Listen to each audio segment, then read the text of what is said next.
and holding the same prices.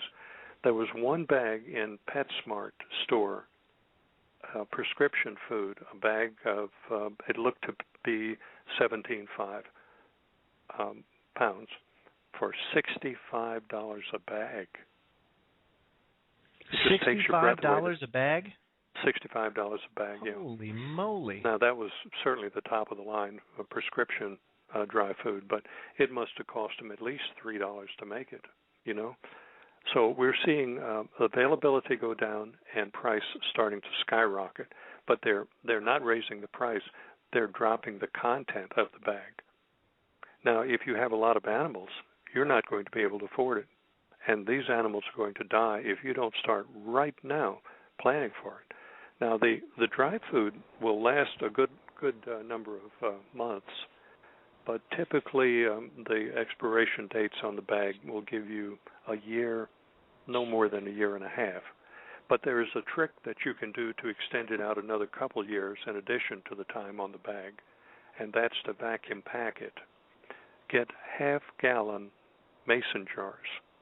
They're available. You might have to buy a pallet load or 2 pallets from the manufacturer over in Illinois or Indiana. The name of the company is Jarden, Jarden. They own Mason, Ball, Golden Harvest, Kerr. They are the only manufacturer that I know of in America that makes canning jars. They own them all. If the Jarden company goes down, there will be no more canning jars available, or the lids or the seals on it. They're running the plant 7 days a week, 24 hours a day, and they're not able to keep up with the demand. So you get half-gallon jars, and you fill them up with dry food and pack it down, put a little bit more in the jar, and then draw a vacuum on it. The Food Saver machine will draw something like a 10 to 15-second vacuum. Actually, you have to go into the workings, into the electronics of the machine, and wire around the power supply over to the motor. I think it's, as I remember, something like a 24-volt DC motor. It's a strange duck. So you have to wire it so you'll have a toggle switch to throw the motor off and on and allow it to run as much as 2 minutes. I put a 2-minute vacuum on the half-gallon jars of cat food, and it seems to do very well. You'll extend the life up to maybe 2 years by doing that. So you'll, on a brand new bag of food, you'll have 3 years of shelf life, maybe 4 at the most. But after that, I don't know what you do. We don't expect the country to come back. We don't expect manufacturing to kick back in after a year or so. We don't expect that. So it's going to be sobering times ahead of us. But these little tricks that you're hearing tonight, I don't think you'll hear them anywhere else. Will get you through for a number of years. John, I mean, I know you is there anything that you can give the listening audience as far as tips with canning and everything else as that goes?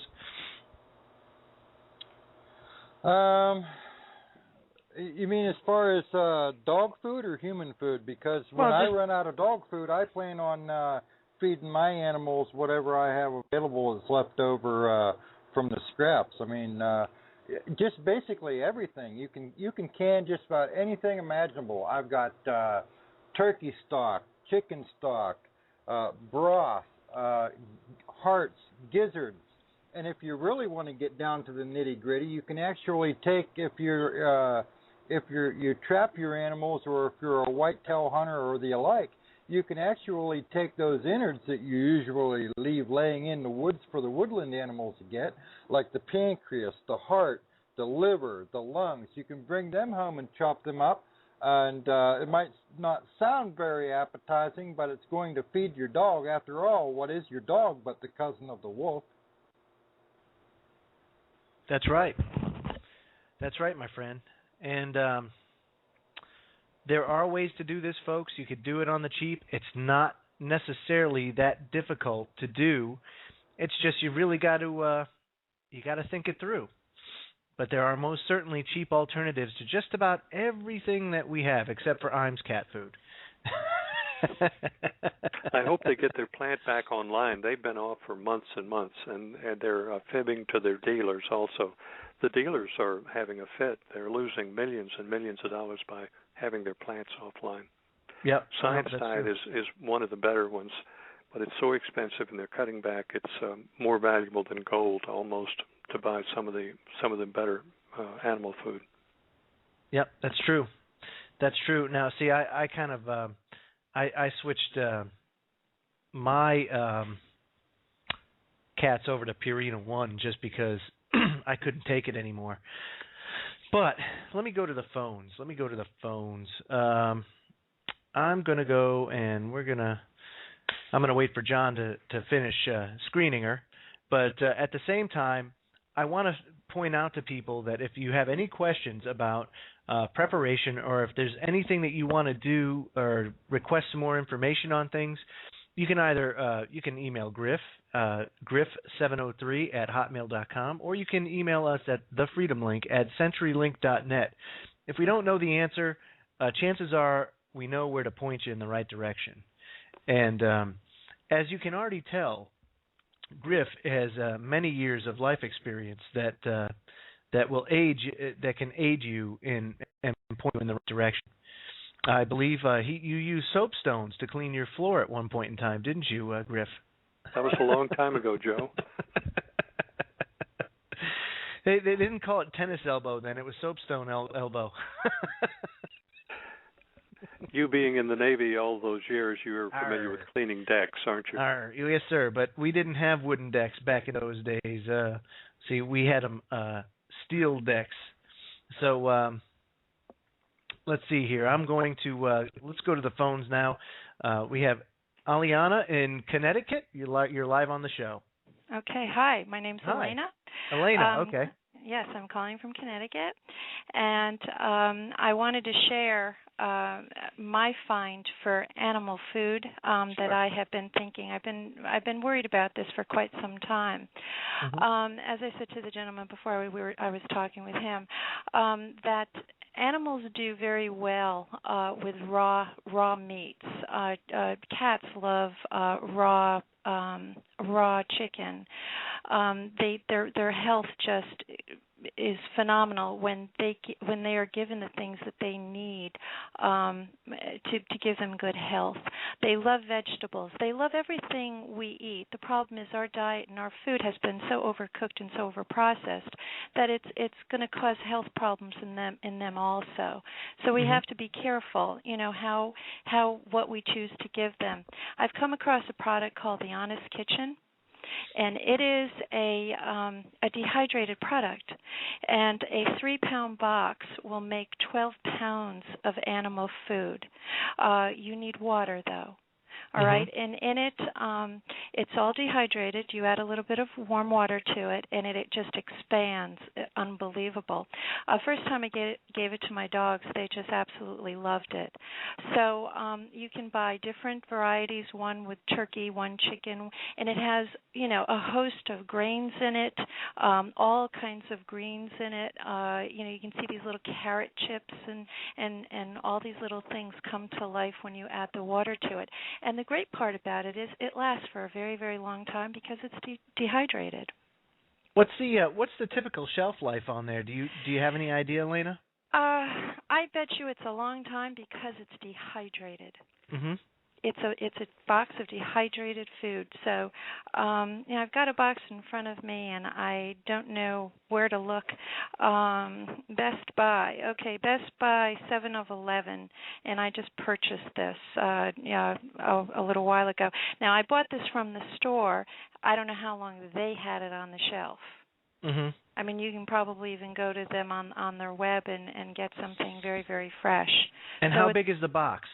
Well, it comes in different sizes depending on how many animals and whatever. I have in front of me a 3-pound box, and it's called. I use Preference because it's a base mix. I buy, at my farmer's market, grass-fed beef for humans, and then they have it for animals. So I buy these containers of frozen grass-fed beef raw mm-hmm. for my dogs, and then I add that to this product, which becomes rehydrated. Mm-hmm. You know what I'm saying? It's just They love it. They absolutely love it. And I've switched vets, and they go to like a naturopath vet. This is amazing. Mm-hmm. And I walked in his office, and he had a big display of this product there, and he said this is the only thing that he gives and he recommends to the pets. You know what it is? He said that so many of the products, as Griff was saying before, they're being recalled, and we're not knowing about this. And my vet told me that. He said there's so many recalls now that we're not hearing about them. So we may be buying stuff even on the shelf that might even be a recalled product that the store doesn't even know about. Imagine that. What do you think, Yes, Griff? that's right. That's right. That's right. Yeah. It's a minefield we're walking through out there. Yeah, absolutely. But, animals love people food. It's just they like more raw things than we can ever imagine. I mean, my vet said, raw white chicken, for the cat. I said, you don't want me to cook it? And he says, absolutely not. And I says, and he said, remember, you're a human, and that's a cat. It's an animal. And right. I gave raw chicken white meat to the cat. I don't know. You would have thought she died and went to heaven. She's so excited about eating now. It's unbelievable. Because I'm learning what animals are out in the wild, right? What do they eat? They catch an animal and they eat it, So, all right. So I thought I would share that with you. How many pounds of cat food do you have stocked there at your house now? Unfortunately, the cat has now left with my son, who moved out. He married, and now he's out of the house, so the cat's gone. And it was his cat, and we didn't have it that long. But I've always had tons of dogs. Well, how many pounds of food do you have for the dogs? You mean store? How many containers? Do you have enough to feed the dogs for 2 years? Yes. 3 years? I have enough people food to feed them for 3. I don't know what we're going to do when we run out. Even the best stock of food will eventually run out, and the country is not going to snap back. I don't know what we're going to do.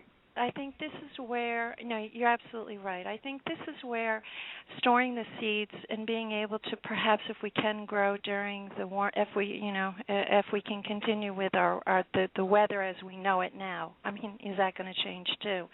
And I think my only recourse in when I think this whole thing out, the Lord has got to come at some point. I just don't know. I mean, I'd rather imagine, or I'd rather think that the Lord is coming sooner than later. The next 3 or 6 years. I don't know. How long can you go to store? Can you go for 1 year, 2 years, 3 years? And at that point, I think everybody's going to know where they are in the ball game. They're either going to be growing carrots indoors. I don't know. You don't know. You don't know, Elena. None of us do. That's right. It's really all speculation. But you're right. You brought up a very good point, and that point is seeds. Is having the seeds, because you can live on sprouts if you know how to sprout. Right. You can live on sprouts as well. You don't necessarily have to grow the whole crop. Right. You can sprout and survive off of sprouts if you have a good seed stock. And seeds are cheap. Seeds are cheap. Right, and that's good. And by the way, folks, don't buy them from Monsanto. Right. FYI. No. Yeah, no, you want organic seed. That's right. Joe. Yeah. Joe. Yes, Griff. Do you know how many sprouts you would have to sustain life in one human? Not much, believe it or not. How many sprouts does it take to make a sprout sandwich? 7. 7 is right. That's right. Griff, you got to be careful. I know what you're doing, and it's very important for us to think logically. How much do we need of something, and how long will it last? But we also have to keep that faith. That's right. That will to want to make it through the end. So, all of these things. So, you go out and you buy a pound of seeds. I don't know, for sprouting. It might last, a couple of pounds. There are some things that are cheaper than others, and sprouting seeds, Mm-hmm. I don't think they're that unrealistic. But I know what you're saying. But I